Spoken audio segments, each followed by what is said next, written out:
ان کے درمیان ایک پارٹی کو لے کے تمام تر چیزیں جو ہم دیکھ رہے ہیں، پھر اسٹیبلشمنٹ کا جو رول ہے اس کو آپ کیسے دیکھ رہے ہیں؟ ایک وقت تھا، وہ بھی ہم اسی میں سوال کر لیتے آپ سے، کہ کبھی کبھی آپ کہا کرتے تھے کہ جو اسٹیبلشمنٹ ہے، جو فوجی حضرات ہیں، یہ اگر خانہ کعبہ کے چھت پر بھی جا کے یہ سجدہ کر لے اور کہیں کہ ہمارا سیاست سے کوئی لینا دینا نہیں ہے، لیکن عوام پھر بھی نہیں مانے گی. آج آپ اس بیان کے ساتھ کیا ہیں؟ جی میں آج بھی قائم ہوں، بلکہ میں تو کہوں گا 2 دفعہ بھی کریں تب بھی نہیں ہوگا ایسے. اس کی وجہ یہ کہ 9 مئی 2023 کے بعد حالات و واقعات کافی زیادہ بدلے، اور اس کی وجہ سے اب اسٹیبلشمنٹ میرے خیال ہے پہلے سے زیادہ اسٹرانگ ہو کے سامنے آئی ہے. ان کو جواز بھی ایک مل گیا. اب اس کے پیچھے کون تھا؟ الٹیمیٹلی یوز ہونے والے پی ٹی آئی کے لوگ تھے، اس میں تو کوئی شک نہیں ہے. آپ یہ کہہ نہیں سکتے کہ جو لوگ ضمانتیں اپنی کرواتے پھر رہے ہیں یہ ہمیں ویڈیو کیمروں میں وہاں نظر نہیں آتے تھے. باقی یہ کہنا کہ جی وہاں سے سیکیورٹی ہٹا لی تھی، جو کچھ بھی تھا، اس قسم کا دانا اگر ڈالا کسی نے تو چگ تو لیا نا چگنے والوں نے. ہم بھی بڑے لوگ دانا ڈالتے تھے لیکن ہم نے کبھی چگا نہیں ہے. ہمیں پتہ ہے کہ اس کے بعد کیا ہوگا.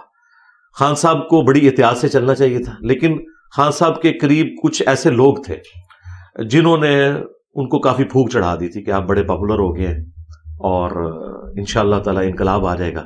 آپ کو پتا ہے کہ اگر تخت نہ ملے نا تو پھر تختہ ملتا ہے.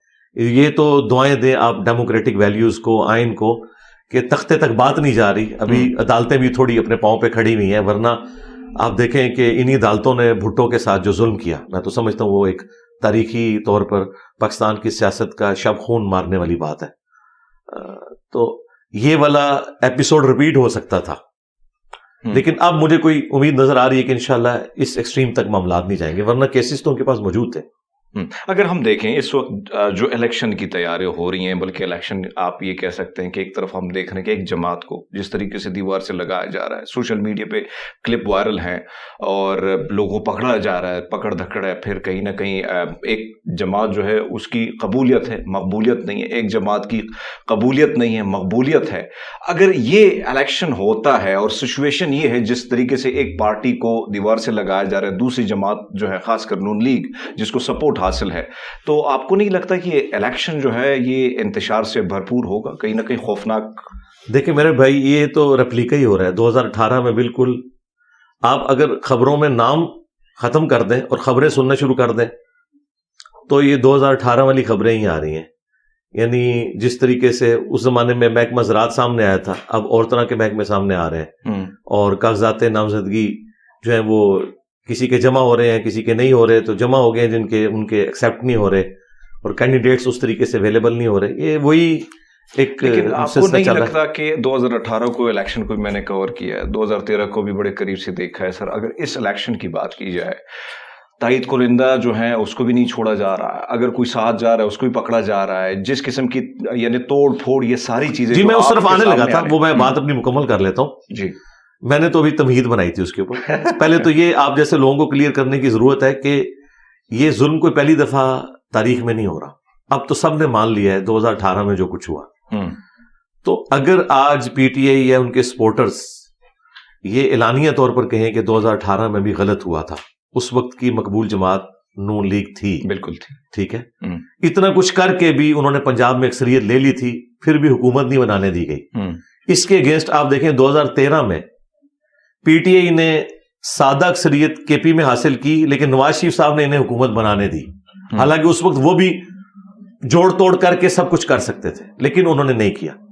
وہ گڈ جیسچر جو نواز شریف صاحب نے 2013 میں دیا تھا، وہ خان صاحب نے 2018 کے بعد پنجاب میں مسلم لیگ نون کو نہیں دیا. تو ظاہر انسان تو انسان ہے، پھر وہ چیزیں سنبھالی ہوئی ہوتی ہیں. اب وہ مزے لے رہے ہیں، ہم انہیں بھی سمجھائیں گے جس طرح ان کو سمجھاتے تھے، انہیں تو زیادہ سمجھائیں گے اس اعتبار سے کہ آپ کے ساتھ تو پہلے سب کچھ ہو چکا ہے، اب آپ اپنے مخالفین کے ساتھ ایسا نہ کریں. میں آپ کو ریالٹی یہ بتاؤں، اس وقت ان کے اختیار میں بھی کوئی چیز نہیں ہے.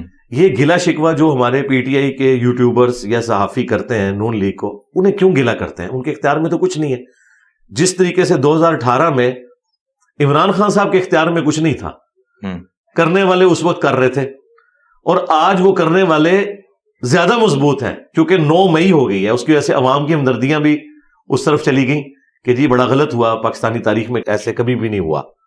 باقی اس کی جو تحقیقات ہیں وہ الگ، لیکن ایک ایپیسوڈ تو ایسا غلط ہوا ہے جسے اب خان صاحب نے شروع میں مس ہینڈلنگ کی, انہوں نے کہا کہ مجھے پکڑیں گے یہ تو ہوگا, آندہ بھی ہوگا, بعد میں انہوں نے مذمت کی, لیکن وہ شروع میں جو جذباتی سٹیٹمنٹس نکل جاتی ہیں نا, وہ خان صاحب کو 99 پہ سانپ کاٹ گیا.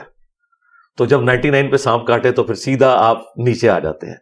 اب دوبارہ سے سیڑھی تک پہنچنے کے لیے تھوڑا ٹائم لگے گا. باقی میں ان جنرل یہ بات کروں گا کہ اس وقت جو کچھ پی ٹی آئی کے ساتھ ہو رہا ہے جی بالکل ظلم ہے. ہم اس کی مذمت کرتے ہیں اور اپنے بڑوں سے یہ ریکویسٹ کرتے ہیں کہ آپ یہ کچھ نہ کریں. ریاست جو ہے ماں کا درجہ رکھتی ہے, اور ماں کا کام یہ ہے کہ بچے اگر نافرمان بھی ہوں, کہیں پہ ان سے مس ہینڈلنگ ہو تو درگزر کا معاملہ ہونا چاہیے. بہرحال ہے تو اپنے لوگ ہیں. میں تو یقین کریں کہ میں جب یہ ساری عدالتی خبریں اور باقی چیزیں بھی میرے تک پہنچتی ہیں, میں تو پرسنلی بہت دکھی ہوتا ہوں جی. اور میں نے اپنے اینڈ کے اوپر جتنے بھی ہائر اپس ہیں ان تک اپنی پرسنل ریکویسٹ بھی بھجوائی ہیں کہ خدا کے لیے انصاف سے کام لیں. اب یہ تو بڑا ظلم ہے کہ جیو فینسنگ کے اندر کچھ لوگوں کے نام آ گئے, اور ابھی تک وہ بیچارے اپنا کیس ہی آگے نہیں چلا پا رہے کہ وہ شناخت پریڈ کے عمل سے آگے معاملات چل ہی نہیں رہے ہیں. 6-7 مہینے کے بعد بھی وہ چھوٹیں گے یہ کہہ کے جی آپ تو بے قصور تھے. تو زندگی کے 6 مہینے آپ نے لیے, وہ آپ نے سمجھ لیں وہ ان کی 6 مہینے کی زندگی کم کرتی ہے آپ نے, اور جو اس کے پیچھے ان کی خاندان کی حالت ہے, ان کے رشتہ داروں کی حالت ہے, وہ انتہائی تکلیف دہ چیز ہے. جو لوگ جرم میں شامل ہیں وہ تو خان صاحب نے بھی کہا ہے انہیں سزا ملنی چاہیے. بالکل خان صاحب نے بھی, میرا خیال نہیں ہے کہ کہیں پہ یہ انسٹرکشن دی ہوگی کہ آپ نے آگ ضرور لگانی ہے, توڑ پھوڑ ضرور کرنی ہے. ظاہر ہے انہوں نے احتجاج تک کی بات کی ہوگی, اور یہ نیچرل ہے. پولیٹیکل لیڈر کوئی بھی احتجاج سے آگے کی بات نہیں کرتا, بالکل نہیں کرتا کہ وہ اسلحہ آپ پکڑ لیں, ورنہ تو وہاں اسلحہ بردار لوگ پہنچے ہوتے ہیں نا. لیکن یہ 9 مئی کا جو ایک ایکٹیویٹی ہے, سانیہ ہے, یہ فیسیلیٹیٹ تو اس اعتبار سے ہوا ہے ریاستی اداروں کی طرف سے کہ اگر وہ چاہتے اسٹرکٹ سیکیورٹی کر کے اسے روک سکتے تھے, لیکن ان کے پاس اپنا ایک اوپینین ہے. وہ کہتے ہیں اگر ہم یہ کرتے تو انہوں نے کہنا تھا ہمیں ڈیموکریٹک رائٹ سے انہوں نے محروم کر دیا, تو ہم نے بھی جو ہے نا کہا کہ ٹھیک ہے آ جاؤ پھر جو کچھ کرنا ہے. ظاہر جواب ہر بات کا موجود ہوتا ہے. بالکل جی. اور یہ تو عدالت یا عدالتی کمیشن ہی ثابت کر سکتا ہے کہ پیچھے اس معاملے میں اصل کلپرٹ کون ہے. لیکن ایپیسوڈ غلط ہے, بہت غلط ہوا, اور اس کی وجہ سے اب پیپلز پارٹی جیسی ڈیموکریٹک جماعت کم از کم اپنے کئی ایک معاملات میں وہ باقی جماعتوں سے, اے این پی کو اور پیپلز پارٹی کو اور جماعت اسلامی کو, یہ 3 جماعتیں ایسی ہیں کہ بہرحال پھر بھی یہ جمہوریت کے لیے کھڑی ضرور ہوتی ہیں. وہ بھی آپ کو اب کہتے ہوئے نظر آ رہے ہیں کہ جی وہ بڑے گھر والے اتنے ناراض ہیں کہ اب ہم بھی اپنی بات ان کے سامنے نہیں رکھ سکتے, وہ 9 مئی کو سامنے لے آتے ہیں. تو یہ 9 مئی جو ہے نا بہت بڑی مثال ہے. اگر ہم دیکھیں, اگر پاکستان کی تاریخ کو کنگال کے دیکھیں تو کہیں نہ کہیں ایسا لگتا ہے کہ یہ ایک تجربہ گاہ ہے, تجربے ہو رہے ہیں. ماضی میں جو آپ نے بھٹو صاحب کا ذکر کیا, پھر ہم ماضی میں جاتے ہیں فاطمہ جناح کے ساتھ کیا ہوا, لیاقت علی خان صاحب کے ساتھ کیا ہوا, جناح صاحب کے ساتھ کیا ہوا. اس ساری سچویشن کو اگر ہم دیکھیں, کیا وجہ ہے, کیا ماضی سے نہیں سیکھ پاتے اور پھر آگے بڑھتے وہی تجربے دوبارہ, جو آپ نے فرمایا کہ 2018 میں جو کچھ ہوا, 2013 میں جو کچھ ہوا, ابھی دوبارہ وہی سب کچھ ہو رہا ہے. آپ نہیں سمجھتے کہ ملک کے لیے کتنا خطرناک ہے کہ تجربے کرتے کرتے کہیں نہ کہیں ریاست جو ہے, جو سچویشن ہے, عام آدمی, آپ نے فرمایا کہ میں صبح اخبار پڑھتا ہوں, خبریں آتی ہیں, پریشان ہوتا ہوں, میں خود بھی پریشان ہوتا ہوں, میرے ساتھ میری فیملی, دیگر لوگ بھی پریشان ہیں, کاروبار لوگوں کے ٹھپ پڑے. یہ تجربے کر کر کے کیوں ہم سیکھ نہیں پا رہے سر؟ سیکھیں گے, لیکن بات یہ کہ جن کو حکمرانی کا مزہ لگ چکا ہے وہ اپنا مزہ چھوڑنے کے لیے تیار نہیں ہے. میں تو شروع سے ہی بات کرتا ہوں, خان صاحب تو اب انقلابی ہوئے نا, میں تو پہلے دن سے انقلابی ہوں, لیکن ظاہر ہے خان صاحب نے جو ایفرٹ کی ہے میں تو وہ نہیں کر سکا. پولیٹکس میری فیلڈ نہیں تھی اس اعتبار سے, میں نے تو ظاہر ہے سچائی کے لیے کھڑا ہونا تھا. تو اب اگر آپ نون لیگ کی نظر سے دیکھیں, وہ کہتے ہیں کہ اقتدار آپ لوگوں نے ہم سے لیا تھا تو ہمیں ہی واپس کریں گے, کیونکہ اس وقت ہمارے ساتھ آپ نے یہ کیا تھا. اگر ہمیں 2018 تک آپ رہنے دیتے, ہم نے اگلے الیکشن بھی جیت لینے تھے پرفارمنس کے ذریعے, اور کئی چیزیں انہوں نے پرفارم بھی کی, بجلی پوری کی, باقی معاملات بھی, سی پیک بھی اگر چلتا رہتا 2021 تک کئی ایک معاملات ہو جانے تھے. لیکن بیچ میں خیر ایک یہ سارا معاملہ ہوا. اب وہ یہ کہتے ہیں کہ چونکہ عدالتیں بھی اپنے ڈیسیژن ریورس کر رہی ہیں, ہمیں بھی آپ ریورس لے کے جائیں, وہی پرائم منسٹر بحال کریں, ہمیں 5 سال دیں, اس کے بعد اگلے الیکشن میں عوام فیصلہ کریں گے. اب یہ بات تو کلیئر ہے کہ اگر نون لیگ حکومت سنبھال کے 5 سال میں پرفارمنس دے دیتی ہے, 5 سال بعد پھر پی ٹی آئی کی باری کوئی نہیں آئے گی. یہ تو حقیقت ہے, یہ تو ظاہر ہے عوام پھر اس طریقے سے, کیونکہ کے پی کے اندر جو کچھ ہوا ہے وہ آپ لوگوں کے سامنے ہے, کوئی ایسا وہاں تو اب مسلسل اتنے عرصے سے 10 سال سے زیادہ حکومت ہے, اس لیے اب جو اسٹیبلشمنٹ ہے وہ بھی نون لیگ کے زخموں کے اوپر مرہم اس اعتبار سے رکھ رہی ہے, تو وہ ایک یہ نظام اس طریقے سے چلتا جائے گا. حقیقت بات ہے خان صاحب جو باتیں اب کر رہے ہیں نا, اگر یہ پرائم منسٹر ہوتے ہوئے کرتے سٹارٹ سے ہی, میں نے 2018 کے الیکشن کی رات یہ کہا تھا کہ اس وقت پاکستان کا سب سے مضبوط اگر کوئی انسان ہے نا تو وہ عمران خان ہے, کیونکہ اسٹیبلشمنٹ اسے دولہا بنا کے لائی تھی. ٹھیک ہے, شروع میں وہ بلی مار لیتے نا, جو وہ باتیں کیا کرتے تھے کہ میرا آرمی چیف اگر یوں کر دے, میرا D G I S I یوں کر دے تو میں تو اسے فائر کر دوں گا. کیا تو کوئی نہیں, وہ اعلی کار بنے رہے ان دونوں کے ہاتھوں. الٹیمیٹلی وہ دونوں تو سکون سے گھر میں بیٹھے ہوئے خان صاحب اندر ہیں, اور مجھے اس چیز کا دکھ ہے کہ جو ہینڈلرز ہیں وہ سکون سے اپنے گھروں میں بیٹھے ہوئے ہیں. آپ نے پھر بلی چڑھایا تو ایک عوامی لیڈر کو, تو میں اس وجہ سے دکھی ہوں کہ یہ ایٹیچیوڈ نہیں ہونا چاہیے بالکل.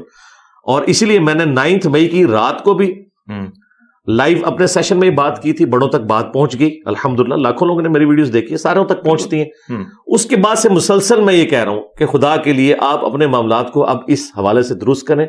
اگر آپ ان ہینڈلرز کو سزا نہیں دے سکتے تو آپ ایک پولیٹیکل لیڈر کو کیوں سزا دیں گے؟ آپ دیکھیں جسٹس شوکت صدیقی صاحب, میں انہیں پرسنلی جانتا ہوں, دلیر آدمی ہیں, اپ رائٹ بندے ہیں.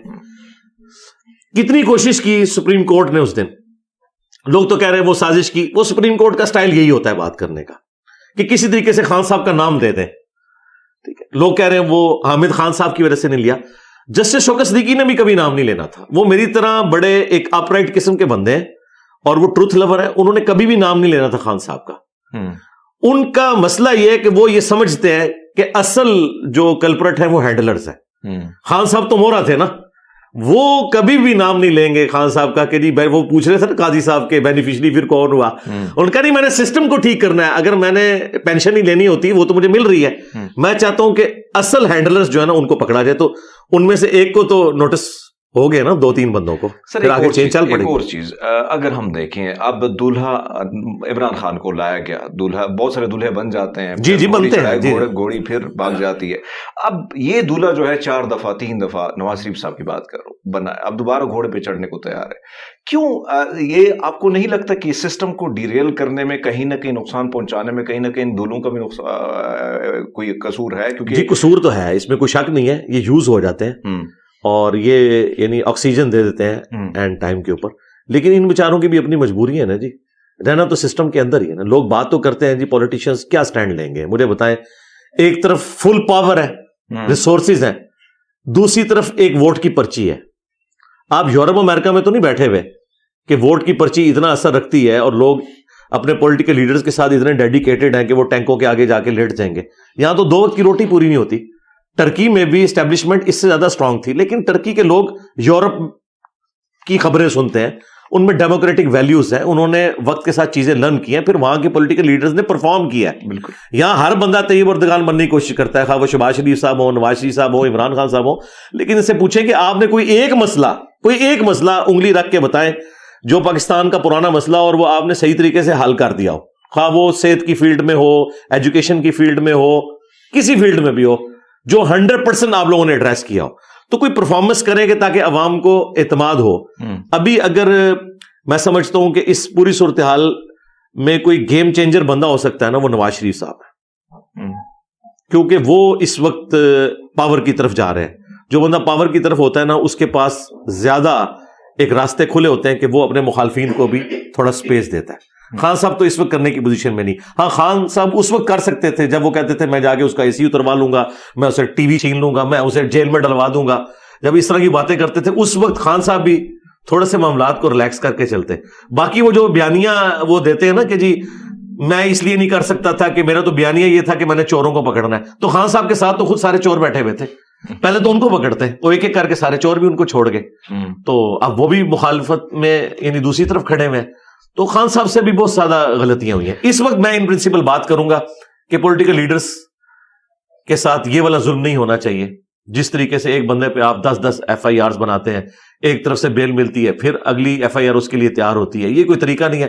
اب عوام کو نظر آ رہا ہے اور عوام کے دل میں نفرت ہی آ رہی ہے اپنے بڑوں. یہ سب اگر ہم دیکھیں 2013 میں آپ نے خان صاحب کو ووٹ کیا, کہیں نہ کہیں آپ کی جو ویڈیوز ہمارے سامنے آتی ہیں, میں تو دیکھتا رہتا ہوں, کبھی آپ خان کے فین ہوا کرتے تھے, اچانک یہ تبدیلی کیوں آئی؟ کیا آپ کو کہیں بڑوں نے کہا کہ وزارت؟ کوئی تبدیلی نہیں آئی ہے. خان صاحب کی جو پولیٹکس ہے اس کے اوپر میرے کامنٹس پہلے بھی اسی طرح ہوا کرتے تھے. ایون وہ جو کعبے کی چھت والا بیان ہے, اگر آپ اس ویڈیو کو بھی مکمل دیکھیں, اس میں نے کریٹیسزم کیا ہوا ہے. وہ تو پرانے کلپ نکال کے PTI والوں نے وہ ہنگامہ کھڑا کر دیا, نئی ویڈیو تو کوئی بھی نہیں تھی. باقی جو خان صاحب کے اوپر ایک الزام لگتا تھا نا مذہبی جماعتوں کی طرف سے توہین مذہب کا, اس پہ میں نے ریبٹل کیا تھا. پالیٹکس کو میں نے کبھی اس طریقے سے ٹاپک نہیں بنایا. اچھا, کہ پالیٹکس کو ٹاپک بنا کے خان صاحب کی سپورٹ کی, وہ سارے کے سارے مذہبی معاملات ہیں. مثلا اب اگر UNO میں جا کے خان صاحب نے تقریر کی ہے اور اسلاموفوبیا کے خلاف جو سارے کا سارا معاملہ چل رہا ہے وہ اس کو لیڈ کیا ہے انہوں نے, تو میں تعریف کروں گا نا. ان کی پالیٹکس کی وجہ سے نہیں کر رہا میں, اس وجہ سے کہ انہوں نے مسلمانوں کے ایک ایشو کو اٹھایا ہے. تو اس طرح کے موقعوں پہ میں بولتا تھا, یا ان کے اوپر کبھی توہین مذہب کا الزام لگا, وہ میں آپ کو ابھی بتا دیتا ہوں کہ آج بھی اگر توہین مذہب کا الزام کسی بھی پولیٹیکل لیڈر کے اوپر لگے گا, ہمارے کسی مخالف کے اوپر بھی لگے گا جسے ہم اچھا نہیں بھی سمجھتے ہوں گے پالیٹکس کے پوائنٹ آف ویو سے, میں اس پہ بات کروں گا. اچھا, انہی دنوں میں دیکھیں آپ, میں آپ کو 2018 کی بات کروں, یلو پگڑی کے اوپر مولانا فضل الرحمان صاحب کے اوپر بات کی گئی کہ یہ تو جہنمیوں کا لباس ہے. اس وقت تو میں یعنی پالیٹکس میں تو اس وقت بھی اور آج بھی میں ان کی پالیٹکس کے ساتھ ایگری نہیں کرتا, لیکن میں نے 1.5 گھنٹے کی ویڈیو ان کے حق میں ریکارڈ کروائی تھی اور باقاعدہ میں نے ان کو پھر وہ ویڈیو بھجوائی بھی تھی مولانا فضل الرحمان صاحب کو. تو میں اپنے سٹانس پہ اپنی جگہ کھڑا ہوں. خان صاحب اب نظریاتی ہوئے ہیں, یعنی مجھے بتائیں خان صاحب جب یہ کہتے تھے سیم پیج, تو کیا یہ آئینی طور پہ ان کا جملہ درست تھا؟ سیم پیج نہیں. فوج اور پرائم منسٹر سیم پیج, کیا سارے ادارے پرائم منسٹر کو اسسٹ کرتے ہیں؟ سیم پیج والی کون سی بات ہے؟ اب وہ سیم پیج کہہ کے نا وہ اپنے مخالفین کو ابھارتے تھے کہ فوج میری پشت پہ ہے, اس کی وجہ سے مخالفین ایک آدھ بیان داغ دیتے تھے فوج کے خلاف, پھر خان صاحب کو تھوڑی آکسیجن مل جاتی تھی, یوں چلتے رہے. اب وہی کچھ مخالفین خان صاحب کے ساتھ کر رہے ہیں. تو یہ سیم پیج, یہ نعرہ تو خان صاحب نے خود لگایا ہوا تھا, تو میں نے تو نہیں ان کو کہا تھا کہ آپ کہا کریں, تو ہم کہتے تھے وہ نعرہ غلط تھا, نہیں کہنا چاہیے تھا. ہاں, اب آپ جو باتیں کر رہے ہیں نا یہ نظریاتی باتیں ہمیں اچھی لگتی ہیں. جیسا اگر ہم دیکھیں اس وقت ہمارے سامنے بہت ساری چیزیں ایسے آ رہی ہیں, غیر آئینی اقدامات بھی ہو رہے ہیں, لوگ لاپتہ بھی ہو رہے ہیں. بلوچستان سے خواتین کے وہ بڑے پرامن طریقے سے آتے ہیں, میں اس کو کور بھی کرتا رہتا ہوں.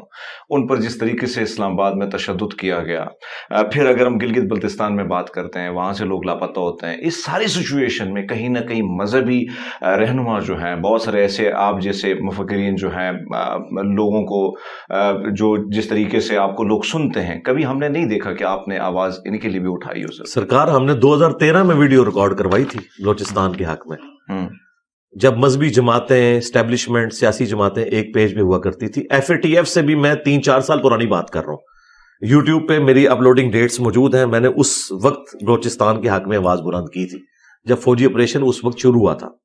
مشرف نے جو کچھ کیا بگٹی صاحب کے ساتھ, میں نے اس زمانے میں مخالفت کی تھی.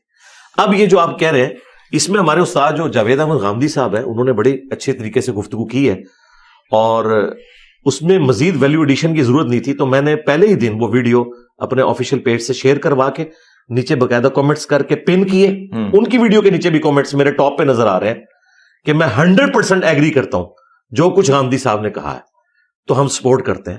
باقی مجھے یہ بتائیے, جب خان صاحب تھے, خان صاحب نے اختر مینگل صاحب کو اپنے ساتھ جن نکات کی بنیاد کے اوپر شامل کیا تھا, ان میں مسنگ پرسنز کا مسئلہ سب سے بڑا تھا. اس وقت یہ دھرنوں میں بھی جا کے بیٹھتے تھے, منظور پشتین کے ساتھ بھی بیٹھتے تھے. خان صاحب جب پرائم منسٹر بنے تو پھر مسنگ پرسن کا مسئلہ کدھر گیا؟ اسی کی وجہ سے پھر الٹیمیٹلی وہ چھوڑ گئے. اب جب باہر نکلے ہمیں یہ وسوسے آتے ہیں کہ آج کل اگر PTI کے سپورٹر صحافی یا یوٹیوبر جا کے ان دھرنوں میں بیٹھ رہے ہیں نا, تو وہ بس یہی کر رہے ہیں کہ دشمن کا دشمن جو ہے نا وہ دوست ہوتا ہے, اور دوست کا دشمن, یہ وہ والا چکر لگ رہا ہے مجھے. ہو سکتا ہے میری بات گمانی ہو. یہ ساری باتیں اس وقت اچھی لگتی ہیں جب آپ خود حکومت میں تھے. پھر مجھے اچھا لگتا ہے کہ عمران ریاض خان جو ہے وہ بلوچیوں کے حق میں آواز بلند کرتے. اب کر رہے ہیں, بہت اچھی بات ہے, چونکہ اب انہوں نے معافی مانگ لی ہے تو میں انہیں کرٹیسائز بھی نہیں کروں گا. انہوں نے یوں ہاتھ جوڑ کے معافی مانگی ہے اور ہماری سسٹر کو یعنی اپنی وائف کو وہ ساتھ لے کے گئے ہیں, بہت اچھی بات ہے. لیکن اس وقت جو کچھ کرتے تھے, اس زمانے میں پاور میں تھے, اس وقت کچھ کر سکتے تھے تو کرتے. اس وقت ثاقب نثار صاحب بھی آ کے بار میں جب خطاب کرتے تھے, میں تو ایک دن بڑا ایکسائٹ ہو گیا. انہوں نے کہا میں نے تو بلایا ہے DGISI کو بھی کہ مسنگ پرسن کا مسئلہ حل کرو. اب مجھے کیا پتا تھا کہ اس نے کیا بلانا ہے, یہ تو خود ان کے پاس جاتے ہیں. ہم تو سمجھے تھے کہ افتخار چودھری کے نام ساری دلیر ہوں گے, تو یہ تو سارے بھیگی بلیاں. لیکن اب قاضی صاحب سے تو میں امید کرتا ہوں, اور وہ بلوچستان سے ہیں. اس وقت ہمارے پرائم منسٹر صاحب بھی بلوچستان سے ہیں, ہمارے سینٹ کے جو چیئرمین ہیں وہ بھی بلوچستان سے ہیں. تو پھر بلوچیوں کے حق کے لیے ہمارے بڑوں کو دیکھنا چاہیے کہ آپ لوگ سارے بلوچستان سے آئے ہوئے, صرف نام کے ساتھ بلوچی لکھوا رہے ہیں آپ لوگ اور وہ ویل کر رہے ہیں, ان کے لیے کھڑے نہیں ہونا. تو یہ جو کچھ ظلم ہو رہا ہے نا جی, میں بالکل اس میں ان بلوچیوں کے ساتھ کھڑا ہوں. اور نہتے لوگ ہیں بیچارے, کوئی اسلحہ نہیں انہوں نے اٹھایا ہوا, کوئی کچھ نہیں ہے, لیکن ان کے ساتھ جو اس طریقے سے بہیو کر رہے ہیں بالکل کر. سر آپ نے جو فرمایا کہ عمران خان کبھی ان کے ساتھ ہوا کرتے تھے اقتدار میں, ساری چیزیں یہی چیزیں ہم نے دیکھی. مریم نواز صاحبہ ٹی چوک میں بیٹھا ہوا کرتی تھی, رونا روتی تھی, ہم اس کو کور کرتے تھے. پھر عمران ریاض کے حوالے سے جو آپ نے فرمایا, واقعی میں انہوں نے معافی مانگی, ان کو یہ پتہ چلا کہ غلطی ہوئی ہے. طلعت حسین کے حوالے سے, ابصار عالم کے حوالے سے آپ کی جو مختلف ویڈیوز ہیں ان کے حوالے سے جو کمنٹس ہیں وہ بھی چل رہے ہیں. آپ نے فرمایا کہ وہ بڑے کریڈیبل جرنلسٹ ہیں. اگر ہم ان کی کے حوالے سے بات کریں تو کہیں نہ کہیں آپ کو نظر نہیں آتا کہ کسی کی بیگم کو, کسی خاتون کو جب ان کا نام ہو اور کسی اور نام سے اس کو پکارا جائے تو طلعت حسین کی جتنی ویڈیو ہم نکالتے ہیں وہ عمران خان کی جو زوجہ ہے اس کو سیدھا پنکی پیرنی اس قسم کے جو ہے الفاظ سے کا چناؤ وہ کرتے ہیں. کیا یہ درست ہے سر؟ یہ نام پہلے چلتا تھا, میں نے بھی ایک دو ویڈیوز میں یوز کیا, بعد مجھے پتا چلا وہ اس چیز کو برا بناتی ہے, پھر میں نے کبھی دوبارہ استعمال نہیں کیا. حالانکہ مجھے بنیادی طور پہ ان کے عقائد سے اختلاف ہے, اور میں سمجھتا ہوں کہ خان صاحب جو ہر تقریر سے پہلے ایاک نعبد و ایاک نستعین پڑھتے, تو میں نہیں تھا ایکسپیکٹ کر رہا کہ وہ اپنی وائف کی وجہ سے قبر پہ جا کے جھک جائیں گے. میں تو بڑا دکھی ہوا تھا, اسی وائف کی وجہ سے ہوا. تو اس وقت میں نے آنٹی پنکی لفظ استعمال کیا تھا, پنکی پیرنی نہیں, آنٹی. اب ظاہر آنٹی تو ایک ریسپیکٹیبل ورڈ ہے, ظاہر مجھ سے کم از کم وہ 12-13 سال تو عمر میں بڑی ہیں. تو اس کے بعد مجھے پتا چلا کہ پنکی لفظ سے بھی ان کو کوئی مسئلہ ہے, لیکن ویسے ان کے خاندان میں یہ لفظ یوز ہوتا ہے. پھر میں نے وہ بھی یوز نہیں کیا, پھر میں نے یہی کہا کہ خان صاحب کی جو وائف ہے تو خاتون اول یا اس طرح کا. باقی یہ جو آپ نے بات کی تو اس طرح کے الفاظ بالکل یوز نہیں کرنے چاہیے. جہاں تک طلعت حسین اور ابصار عالم کا مسئلہ ہے تو میں سمجھتا ہوں کہ یہ دونوں صحافی مسنگ پرسن کے حوالے سے تو ہمیشہ ان کا سٹانس وہی رہا ہے جو ہمارا ہے, یا آج کل PTI والوں کا وہ رہا ہے, اس میں تو کوئی شک نہیں ہے. اور اینٹی اسٹیبلشمنٹ بیانیے کی بھی بات کریں تو مجھے بتائیں ابصار عالم کو اب کیا باقی صحافی بتائیں گے کہ اینٹی اسٹیبلشمنٹ بیانیہ کیا ہوتا ہے, جو ڈائریکٹ ڈسا ہوا ہے فیض حمید صاحب کا, جس کا بیٹا پوری زندگی کے لیے ایک ذہنی مریض بن گیا باجوہ صاحب کی وجہ سے. ہم ان کو درس دیں گے؟ میرا خیال ہے انہوں نے پریکٹیکلی ثابت کیا ہے کہ وہ کھڑے ہوئے ہیں. باقی پولیٹیکلی کسی جماعت کے ساتھ ایفیلیشن ہونا کسی کی, یا اس کی طرف جھکاؤ ہونا, وہ تو تمام صحافیوں کا کہیں نہ کہیں ہوتا ہے, اس میں کوئی شک نہیں. مسئلہ اس وقت ہے کہ جب کوئی غلط کام وہ جماعت کرے اور آپ اس کے اوپر پردہ ڈالیں, یہ کام نہیں ہونا چاہیے. میں نے ان دونوں سے میری ڈائریکٹ تو ملاقات کوئی نہیں ہے, میں تو ظاہر ویلاگز ہی دیکھتا ہوں. جہاں پہ کوئی غلط چیز ہوتی ہے میں اس کو ہائی لائٹ کر دیتا ہوں نیچے کامنٹس میں جا کے کہ یہ بات آپ نے غلط کی ہے, یہ بات آپ نے ٹھیک کی ہے, یہ آپ کو نہیں کرنی چاہیے تھی. تو وہ ہم وقتاً فوقتاً ہائی لائٹ کر دیتے ہیں. باقی میری ڈائریکٹ ملاقات تو کسی جیسا اگر ہم دیکھیں مختلف سیاستدانوں کی بات کی جائے, اگر ان کے کریکٹر پر بات کی جائے, ماضی پر بات کی جائے, اگر ہم عمران خان کی بات کریں وہ خود بھی ایکسیپٹ کرتے ہیں کہ کئی نوجوانی میں وہ پلے بوائے تھے, وہ ایکسیپٹ کرتے ہیں. لیکن ابھی اگر ہم دیکھیں ان کا رجحان, پھر آپ کی ایک ویڈیو اس حوالے سے بھی گردش کرتے ہو, پھر آپ تنقید کا نشانہ بھی بنے. کیا ویڈیوز ہے مجھے بتائیں, میں نے ذاتی پلے بوائے کے حوالے سے میں نے تو یہ لفظ کبھی یوز ہی نہیں کیا, یہ میں نے ان کے لیے کبھی نہیں یوز کیا. بالکل. تو پھر یہ PTI کی جو نوجوان ہے سوشل میڈیا, میں نے ذاتیات کے اوپر کیوں اٹیک کرنا ہے جی, سیدھی سی بات. اسی کے ساتھ ایڈ کیجیے گا, کیا یہ درست ہے اگر ماضی سے, کیونکہ اگر ہم اسلام کی بات کر لیتے, کیونکہ اس وقت ملک مسلمانوں کی بہت بڑی تعداد ہے, ماننے والے بہت ہیں, تو اسلام میں بھی یہی ہے کہ ماضی میں جو کچھ آپ کا کریکٹر رہا ہو, اگر آپ جو کچھ ہیں اسی چیز کو فالو کریں. اس چیز کو آپ کیسے؟ میں تو کہتا ہوں ابھی بھی اگر ان کے کریکٹر میں کوئی جھول ہے نا تو وہ ان کا اور اللہ کا معاملہ ہے. ہم کسی کی ذاتی زندگی کے اندر کوئی دخل نہیں دیتے. ذاتی اگر آپ زندگی میں جائیں گے اور اس طریقے سے